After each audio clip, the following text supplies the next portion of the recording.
আমি কথা দিয়ে যাচ্ছি কেন্দ্রের অপদার্থ ভীতু সরকার অবশ্যই আইনকে বাতিল করতে বাধ্য হবে হবে হবে চ্যালেঞ্জ দিয়ে যাচ্ছি হবে।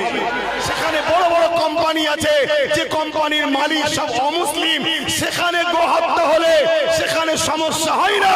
মুসলমান তোমার ঘরে গরুর গোশত আছে কি নাই পরের কথা, তোমাকে গোহত্যার নামে গো ভক্তরা বারবার হত্যা করছে এই ভারতে। 14 দিন 15 দিন ধরে রোড বন্ধ করে গান বাজনা হয়, সেখানে সমস্যা কেউ আপত্তি করে না।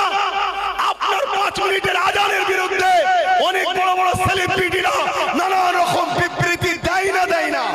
পুলিশের বুলেটের গুলি দেখলে হবে না, কামান দেখলে হবে না, কোন সরকার বলবে যে আমি বিরোধী হয়ে যাব ওটা দেখলে হবে না।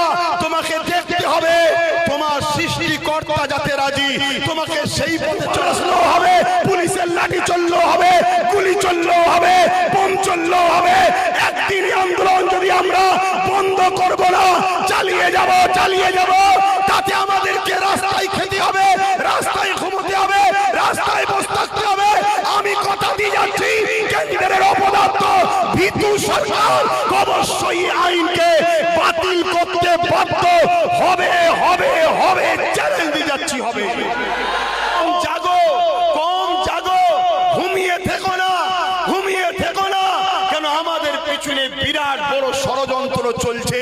সেই ষড়যন্ত্রের মূল কথা হলো দুটো, ভারতে ইসলাম রাখবো না, আর ভারতে মুসলমানরা যদি থাকে ইসলাম ছাড়া থাকতে হবে। আপনারা কি থাকতে রাজি আছেন ইসলাম ছাড়া? আপনাদের তো সেদিকে নিয়ে চলে গেছে, আপনাদেরকে সে জায়গায় পৌঁছে দেওয়া হয়েছে।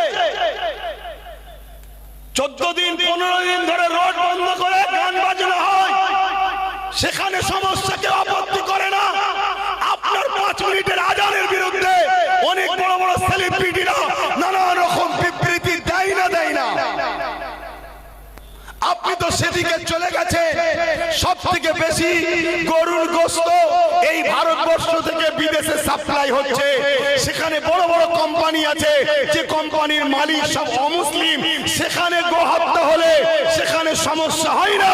মুসলমান তোমার ঘরে গরুর গোশত আছে কি নাই পরের কথা, তোমাকে গোহত্যার নামে গো ভক্তরা বারবার হত্যা করছে এই ভারতে। তুমি কি বুঝতে পারছো না?